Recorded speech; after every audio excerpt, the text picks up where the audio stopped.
let's say you do manage to happen to buy perfectly at the bottom, whatever that even really means. Or let's say you happen to be aware of, okay, this is the bottom, these are the best interest rates if that's what you're trying to time, or these are the best home prices if that's what you're trying to time.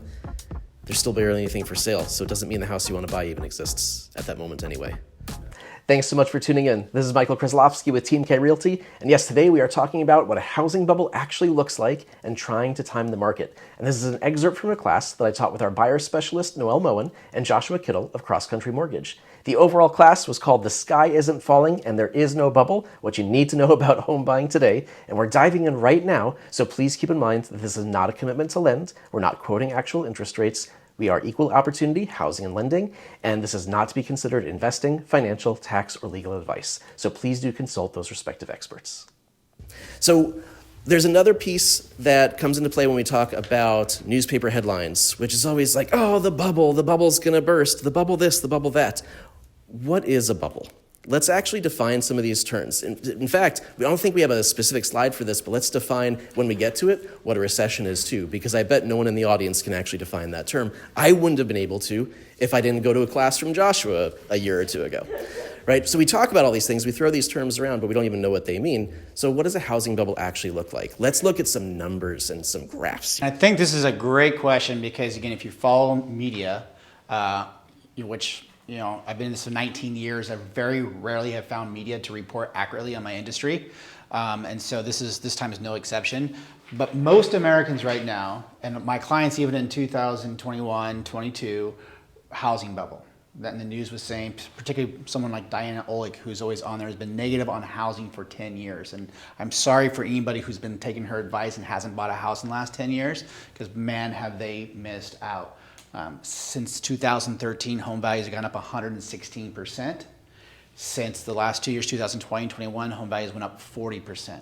Okay? So with that type of growth, it's natural to think, and competitiveness, there must be a housing bubble. But we got to look again, just because it's a hot market doesn't mean it's a bubble. So I want to show you what a bubble looks like. Okay, so this is a chart here. This green line represents U.S. population growth, kind of just going left to right here. And I think I cut here it is. It's like 1980s up through 2021, okay? Now, the dark blue line is really jagged. That's construction, that's home inventory, okay? Now, new construction is really what drives the housing market. It's what creates the new inventory levels.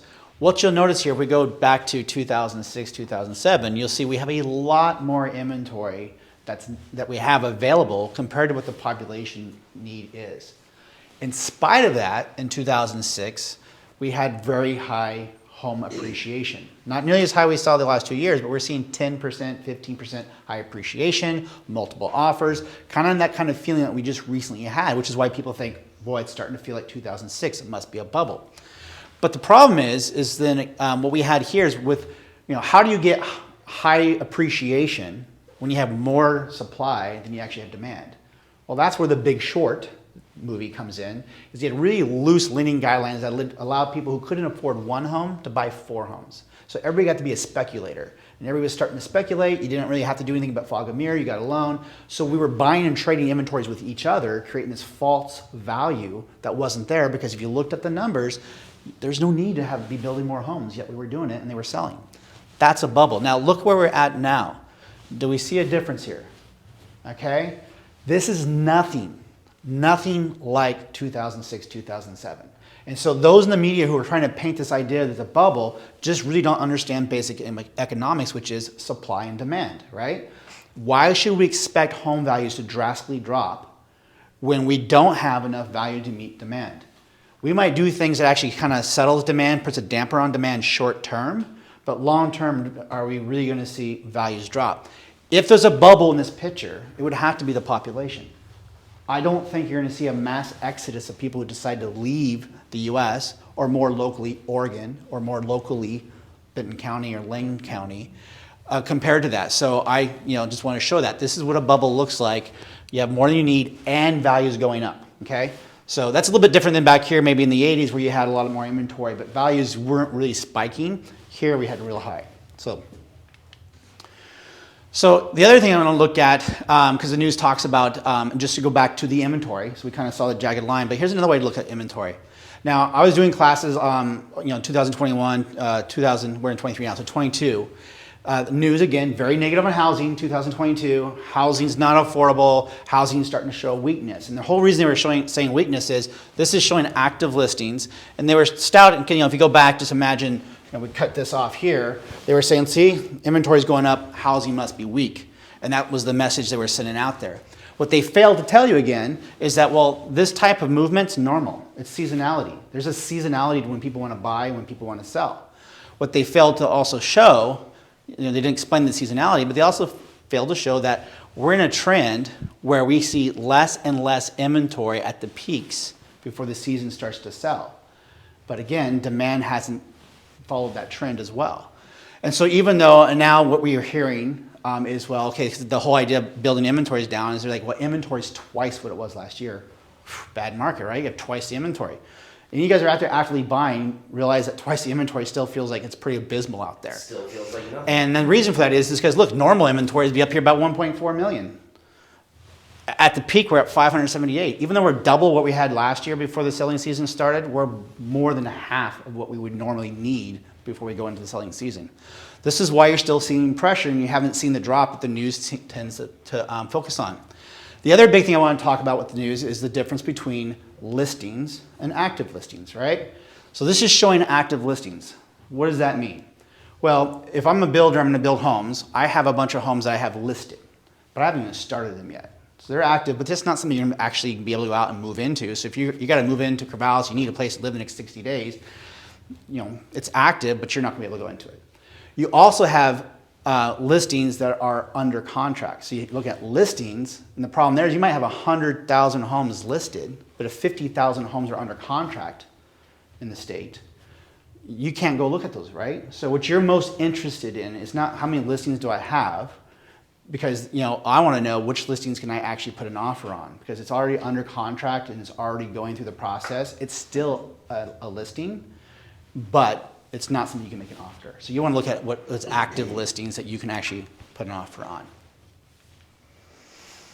So this slide talks about, so let's just say you think, because home values, peak to trough, so our peak for home values were about June. And I'm talking national numbers here. I let the experts for the local talk local. So I'm talking national. So nationally, we saw values peak around June of 2022. And we're hearing lots of negativities. I think it was Moody's. I think it was Moody's. Their stat was they expect peak to trough values to drop 10%. So, okay.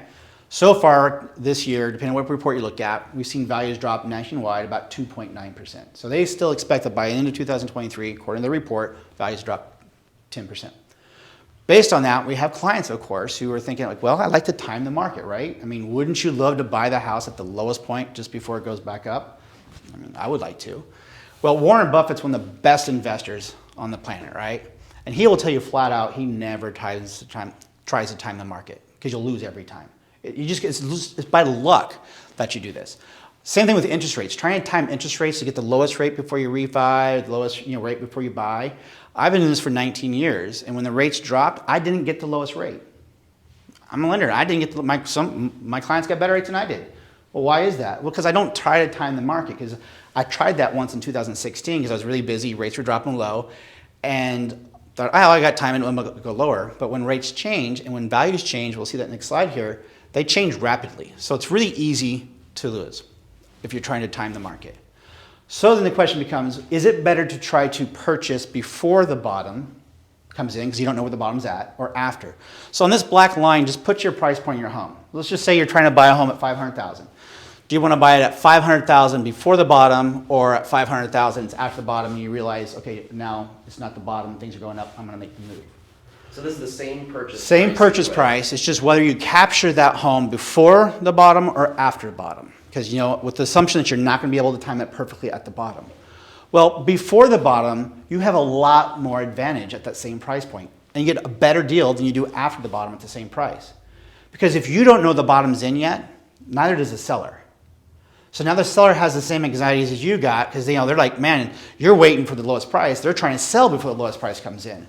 And so you're much more likely that the seller is going to negotiate with favorable terms for you. That, I'll fix those few items. I'll take care of that. Or you want to make a contingent offer on the sale of your home?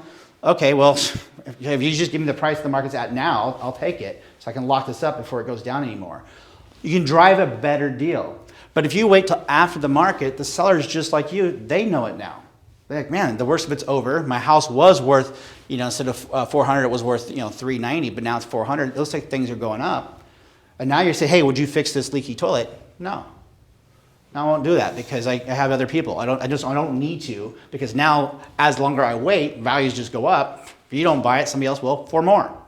So this is why I think, again, in this market right now, even if you think, I personally think in our market, we've seen the bottom. I think as we see rates come lower, which we'll talk about that, market will heat up, and you're going to see lots of reasons by the end of this slide as to why that should be the case. But even if I'm wrong, and we have another 2% to drop, if I'm looking for a home, I'm not going to play that game. If I find the house today that meets my needs that I like, I'm buying the house today. I just want to chime in there. This is probably on a slide in 30 seconds from now, but let's say you do manage to happen to buy perfectly at the bottom, whatever that even really means. Or let's say you happen to be aware of, okay, this is the bottom, these are the best interest rates if that's what you're trying to time, or these are the best home prices if that's what you're trying to time. There's still barely anything for sale, so it doesn't mean the house you want to buy even exists at that moment anyway. In this market where the inventory is low, if you find the home you love, buy it. All right.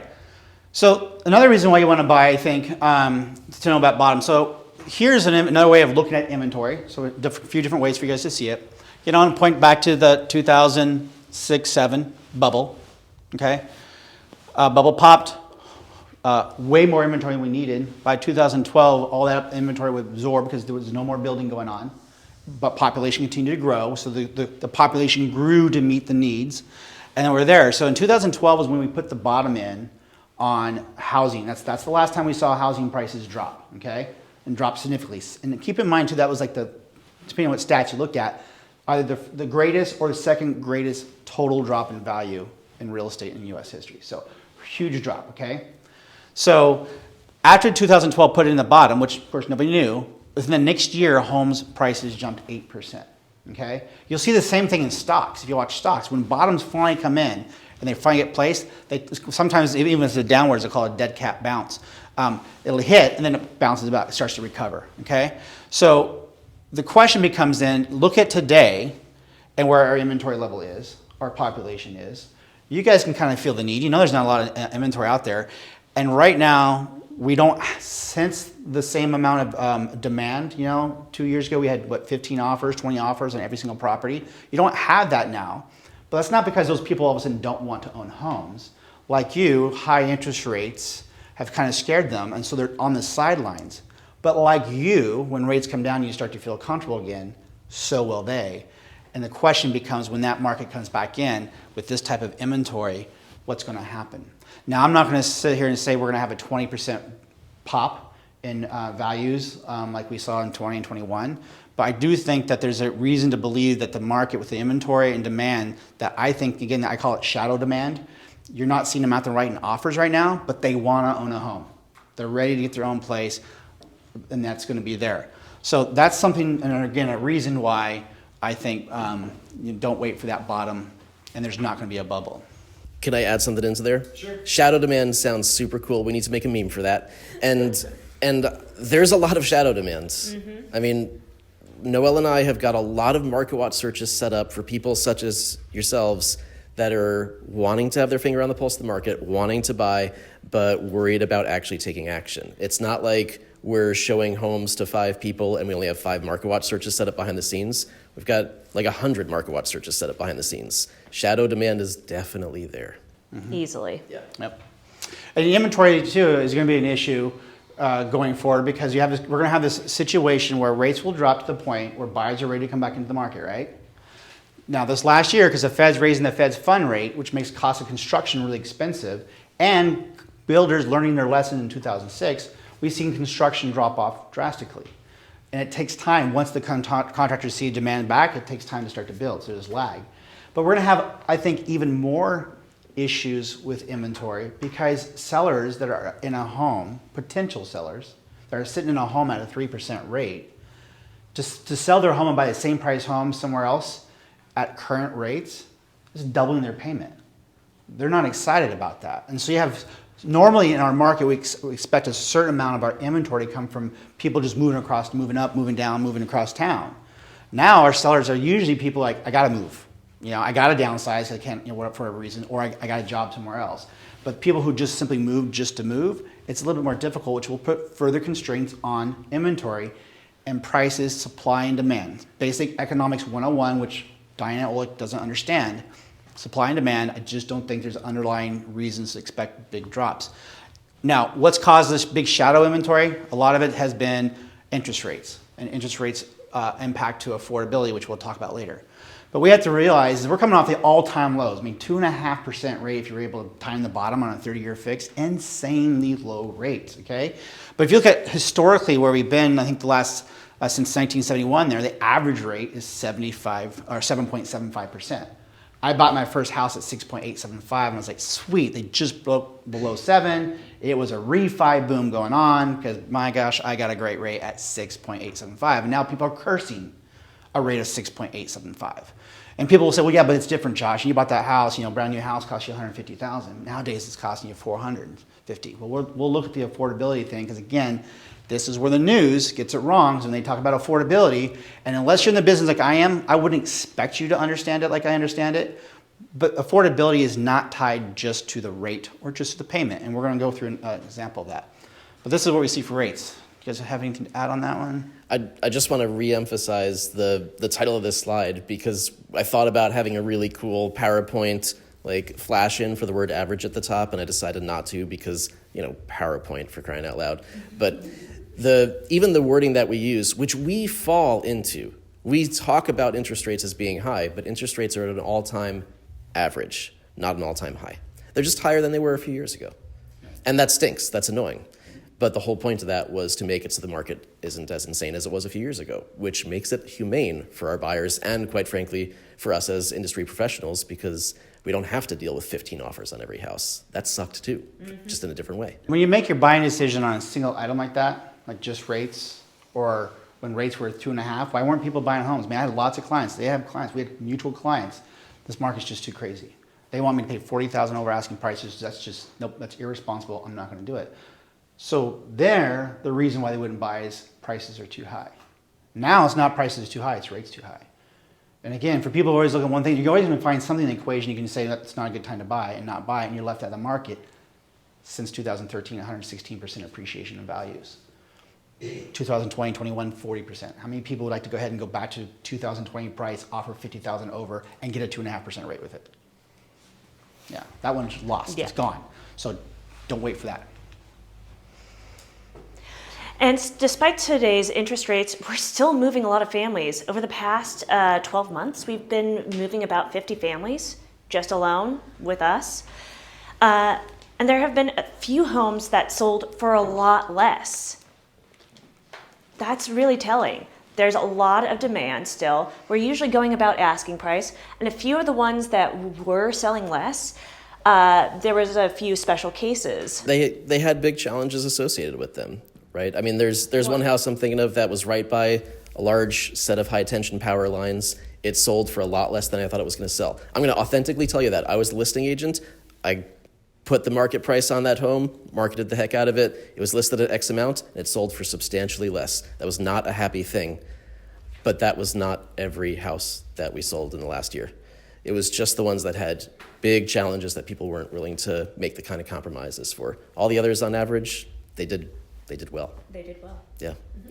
Next slide. And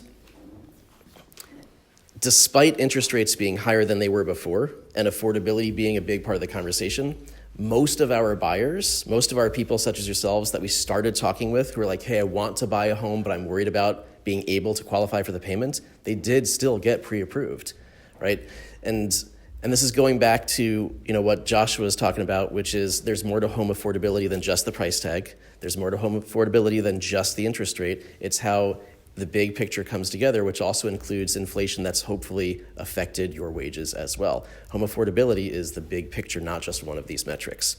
Thanks for checking out this segment from The Sky Isn't Falling and There Is No Bubble. Be sure to stay tuned because next up, we are talking about getting pre-approved for a mortgage. And remember, if you want to work with my team to buy and sell homes in the Corvallis, Oregon area and throughout the Mid-Valley, just give us a call or zip us an email. Our contact information is in the description below and on the underslide.